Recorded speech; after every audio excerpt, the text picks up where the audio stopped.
not, I repeat, do not try to solve each and every symptom one by one, because literally you'll be busy doing nothing.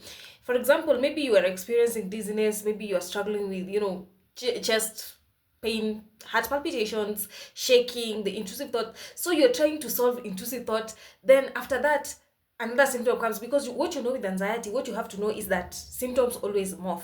Today you may be dealing with dizziness, tomorrow it's, the intrusive thoughts, the next day it's fatigue, the next day it's shaking. So how long, until when will you be solving each and every symptom one at a time? It's not gonna work. You'll be busy, you'll be exhausting yourself. Listen to me.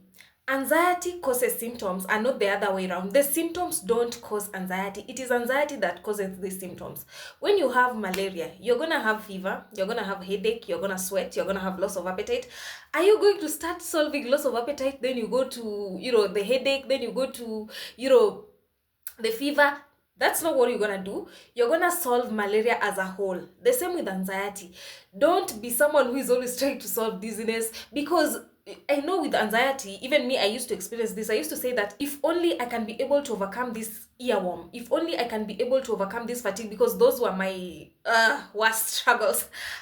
Earworms and fatigue and heart palpitations also, but earworms and fatigue were my biggest struggle. So with anxiety, you are always thinking that you are the person who is experiencing the worst, and you think that someone else is better. Sometimes you might even wish yourself some other diseases, saying that someone struggling with some other disease is better, way better than you, which is not the case. Because with the dizziness, for example, when your biggest struggle is dizziness, you're trying to overcome dizziness, after your fear of dizziness lifts, you're going to have another symptom morph. Like, you're going to have another symptom that you're going to deal with.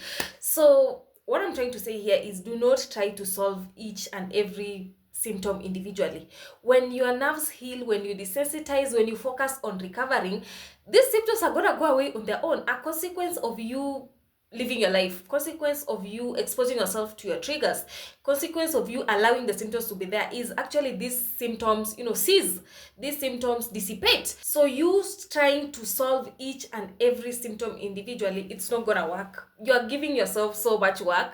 You are engaging the symptom, you're giving it attention, you're focusing on it, so it's gonna keep bugging you more. The way out is to actually focus on healing, focus on overcoming anxiety, focus on desensitizing, and as a consequence, those symptoms are gonna go away.